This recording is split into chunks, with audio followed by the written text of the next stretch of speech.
As an engineer, you're often required to communicate with a wide range of people, and being able to tailor your communication style with your audience is very desirable within practice.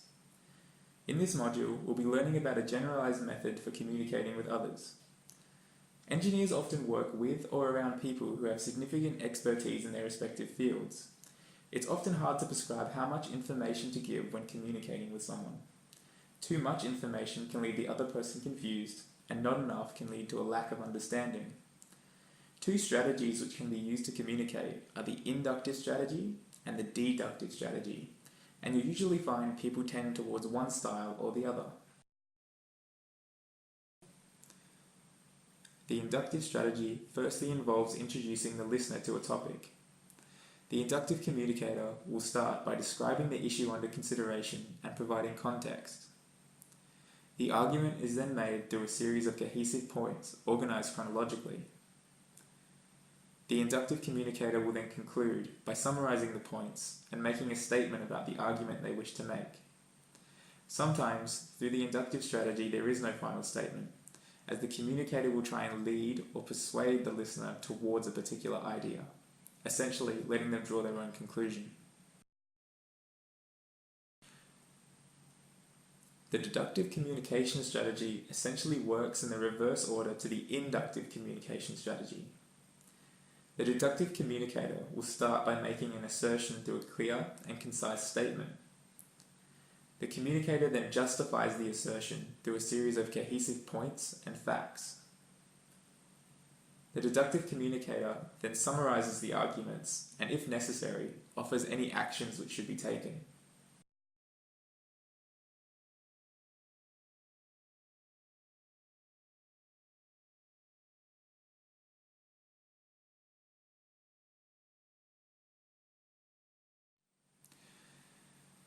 This activity follows a structural engineer who is working on the design of a multi-story building. The building is 10 stories tall, and his client, the architect, has a vision for lots of open space and natural light.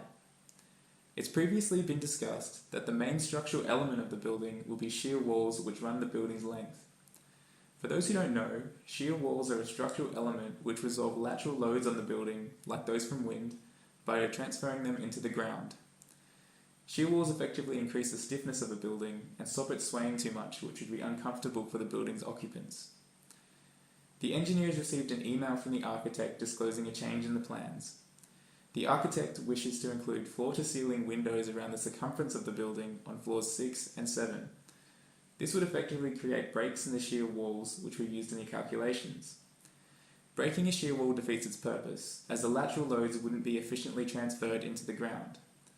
The engineer is trying to convey his concerns to the architect using the inductive and deductive methods.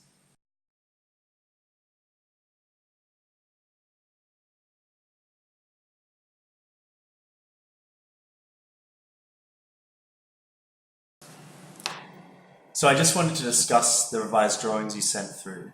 I noticed there are a few issues with some of the plans you put forward. Firstly, I saw that on the 6th and 7th floors of the building you put in a floor-to-ceiling window that goes around the entire circumference of the building.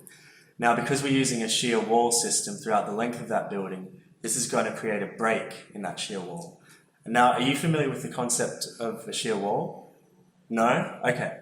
So, because with a building this tall, there's going to be a lot of horizontal wind pushing against that building. And what a shear wall does is it takes the force from that wind and it transfers it from the top of the building all the way down to the ground.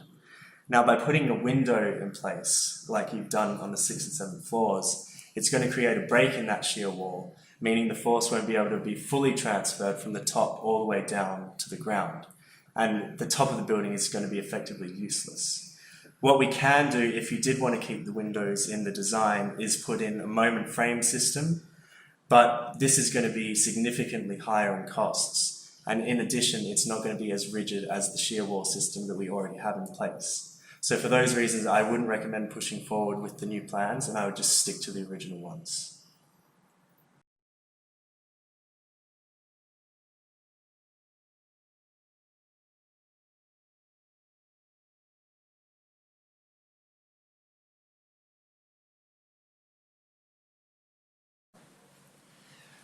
So I just wanted to discuss the revised drawings you've sent through. I noticed there are a few issues with some of the plans you've put forward.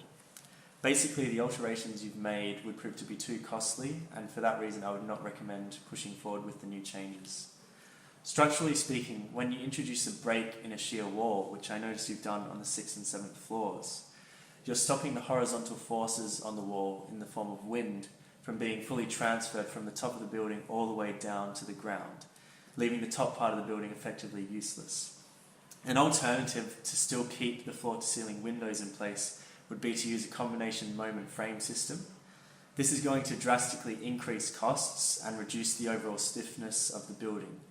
For those reasons, I would not recommend pushing forward with the new design. Does that make sense?